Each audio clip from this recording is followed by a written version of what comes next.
सरकारी अभिलेखों की जानकारी लेने के पश्चात अब हम चलते हैं निजी अभिलेखों की जानकारी के लिए। निजी अभिलेख बहुधा मंदिरों में या मूर्तियों पर उत्कीर्ण हैं। इन पर जो तिथियां खुदी हैं उनसे इन मंदिरों के निर्माण या मूर्ति प्रतिष्ठापन का समय ज्ञात होता है। इस प्रकार इन अभिलेखों से मूर्ति कला और वास्तुकला के विकास पर प्रकाश पड़ता है और तत्कालीन धार्मिक दशा की जानकारी प्राप्त होती है। इन अभिलेखों से भाषाओं के विकास पर भी प्रकाश पड़ता है।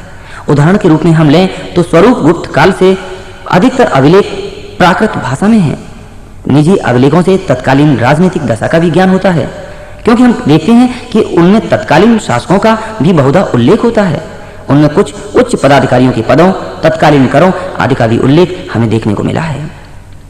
कुछ अभिलेखों से उन तथ्यों की पुष्टि होती है जिनका उल्लेख हमें साहित्य में मिलता है, जैसे कि हमें पंतजलि के महाभाष्य से ज्ञात होता है कि पुष्यमित्र शुंग ने अश्वमेध यज्ञ किए थे। इसी तथ्य की पुष्टि पुष्यमित्र शुंग के वंशज धनदेव के अयोध्या अभिलेख से हमें प्राप्त होती है। अब हम एक जानकारी लेते हैं विदेशी अभिलेखों के बारे में। साथियों, विदेशी अभिलेख देवताओं की मूर्तियों या धार्मिक इमारतों पर उत्कीर्ण हैं। विदेशों से प्राप्त अभिलेखों में एशिया माइनर में बोगज कोई नामक स्थल से लगभग ईसा पूर्व 1400 का एक संधि पत्र यानी कि जो कि द्वंद्व समाज में है, एक अभिलेख मिलता है, जिसमें मित्र, वरुण, इंद्र व नासत्य आदि ऋग्वैदिक देवताओं का उल्लेख है। पार्सिपोलिस और बेहिस्तून अभिलेखों से पता चलता है कि ईरानी सम्राट दारा प्रथम ने सिंधु नदी की घाटी पर अधिकार कर लिया था। इसी प्रकार मिस्र में तेलु अल अमनो में मिट्टियों की कुछ तख्तियां मिली हैं जिन पर बेबीलोनिया के कुछ शासकों के नाम खुदे हैं। इसी कड़ी में नक्श ए रुस्तम के अभिलेख से ईरान तथा भारत के संबंधों पर प्रकाश पड़ता है। साथियों, ध्यान दें, इन अभिलेखों के अतिरिक्त हमें कुछ और अभिलेखों की जानकारी देखने को मिलती है। इन अभिलेखों में हम देखते हैं प्रथम कोटि के वे अभिलेख हैं जो अधिकारियों और जनता के लिए जारी किए गए, सामाजिक, आर्थिक व प्रशासनिक राज्य आदेशों और निर्णयों की सूचना, जैसे कि अशोक के अभिलेख हैं। दूसरी कोटि में हम देखते हैं अनुष्ठानिक अभिलेख, जिन्हें बौद्ध, जैन, वैष्णव और शैव संप्रदाय के मतानुयायियों ने स्तंभों, प्रस्तर कलशों, मंदिरों एवं प्रतिमाओं पर उत्कीर्ण कराया। तृतीय श्रेणी में वे अभिलेख हैं जिसमें राजाओं और विजेताओं के गुणों और कीर्तियों का आख्यान है, परंतु उनके अवगुणों का नहीं। समुद्रगुप्त की प्रयाग प्रशस्ति, पुलकेशिन द्वितीय का ऐहोल अभिलेख इसी श्रेणी के हैं।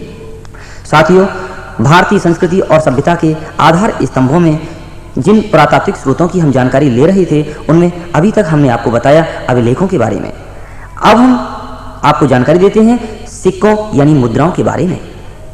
सिक्कों के अध्ययन को मुद्रा शास्त्र कहते हैं।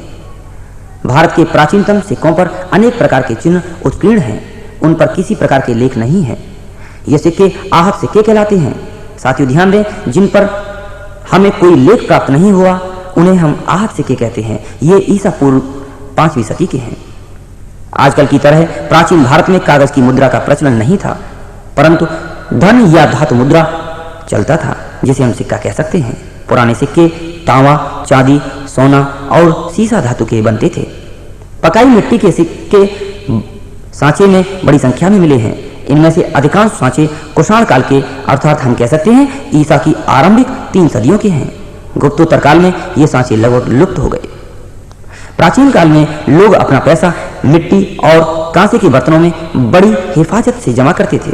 सबसे अधिक सिक्के मौर्योत्तर काल में मिले हैं, जो विशेषतः सीसे, पोटिन, तांबे, कांसे, चांदी और सोने के हैं। साथियों, गुप्त शासकों ने सोने के सिक्के सबसे अधिक जारी किए। ध्यान दें, सबसे अधिक सोने के सिक्के हमें गुप्त शासकों ने जारी किए। इंडियन म्यूजियम जो कि कलकत्ता में है और ब्रिटिश म्यूजियम जो कि लंदन में है, इनमें ऐसे ढेर सारे सिक्कों का हमें देखने का अवसर प्राप्त होता है। प्राप्त सिक्कों के आधार पर कई राजवंशों के इतिहास का पुनर्निर्माण संभव हुआ है और विशेषतया उन हिंद यवन शासकों के इतिहास का जो उत्तरी अफगानिस्तान से भारत पहुंचते थे और जिन्होंने ईसा पूर्व 2री और 1ली सदियों में यहां शासन किया। साथियों, शक, क्षत्रप, इंडो बैक्ट्रियन, इंडो गिर और इंडो पर्शियन वंशों के इतिहास जानने के एकमात्र साधन सिक्के ही हैं। गुप्त राजाओं के सिक्कों से हमें उनके काल की कुछ प्रमुख घटनाओं की जानकारी भी मिलती है। जैसे कि हम देखते हैं समुद्रगुप्त के कुछ सिक्कों पर यूप बना हुआ है और उसे वीणा बजाते हुए दिखाई दिया है। हम कह सकते हैं कि समुद्रगुप्त वीणा वादक प्रेमी थे। हम ऐसा केवल सिक्कों के आधार पर कह सकते हैं।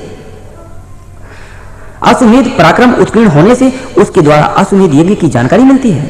चंद्रगुप्त के चांदी के सिक्कों से यह अनुमान लगाया जाता है कि उसने शकों को पराजित किया था, क्योंकि उस समय चांदी के सिक्के केवल पश्चिमी भारत में ही चलते थे।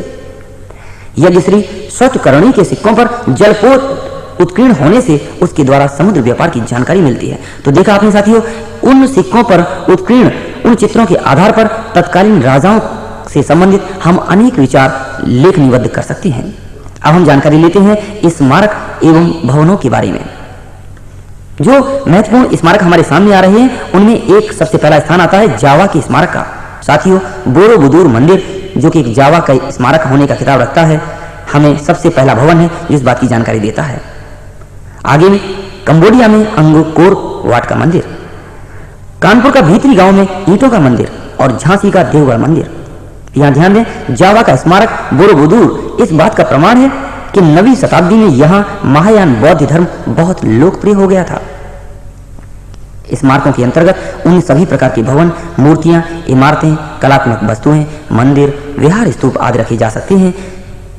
ये स्मारक तत्कालीन भारत की धार्मिक, आर्थिक और सांस्कृतिक स्थिति के संबंध में महत्वपूर्ण जानकारी हमें प्रदान करते रहे हैं। उत्तर भारत के मंदिरों में हम देखते हैं नागर शैली का प्रयोग हमें देखने को मिला है और दक्षिण भारत के मंदिरों में द्रविड़ शैली, और वहीं दक्षिणापथ के मंदिर वेसर शैली के। साथियों ध्यान दें, दक्षिणापथ के मंदिरों के निर्माण में नागर और द्रविड़ दोनों शैलियों का प्रभाव पड़ा, अतः हम उसे एक नई शैली यानी वेसर शैली कहते हैं। तो हम कह सकते हैं द्राविड़ और नागर शैलियों से मिलकर बनी शैली वेसर शैली कहलाई। स्मारकों को दो भागों में बांटा जा सकता है, एक तो देशी स्मारक, दूसरे विदेशी स्मारक। साथियों, हड़प्पा, मोहनजोदाड़ो, तक्षशिला, नालंदा, रोपड़, हस्तिनापुर, वनावली आदि प्राचीन नगरों के उत्खनन में प्राप्त अनेक प्रकार की कलात्मक वस्तुओं से सिंधु सभ्यता पर प्रकाश पड़ता है। ये सभी देशी स्मारक के अंतर्गत आते हैं। तक्षशिला से प्राप्त उत्खनन सामग्री से भारतीय संस्कृति कुषाण वंश के राजाओं तथा गंधार कालीन कला पर यथाचित प्रकाश डालती है। स्तूप, चैत्य, बिहार से मौर्यकालीन इतिहास तथा झांसी का देवगढ़ मंदिर व कानपुर के भीतरी गांव के ईंटों के मंदिर से गुप्तकालीन इतिहास की जानकारी हमें प्राप्त होती है।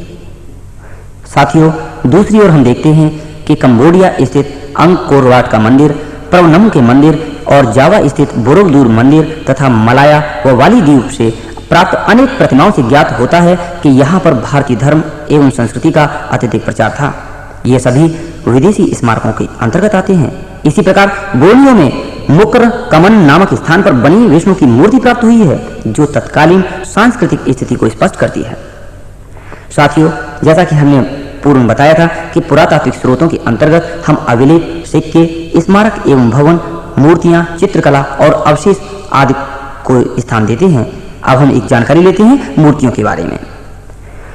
कुषाण, गुप्त एवं गुप्तोत्तर काल में जो मूर्तियां बनी, उनसे जनसाधारण की आस्थाओं और मूर्ति कला का ज्ञान प्राप्त होता है। कुषाणकालीन गांधार कला पर विदेशी प्रभाव है, जबकि ध्यान दें मथुरा शैली पूर्णतः स्वदेशी है। भरहुत, बोधगया और अमरावती की मूर्ति कला में जनसाधारण के जीवन की सजीव झांकी मिलती है। गुप्त काल की मूर्ति कला में अंतरात्मा तथा मुखाकृति में सामंजस्य है, वह अन्य किसी कला की कला में हमें देखने को नहीं मिलता। गुप्तोत्तर काल की कला में सांकेतिकता अधिक पाई गई है। अब हम एक जानकारी लेते हैं चित्रकला के बारे में।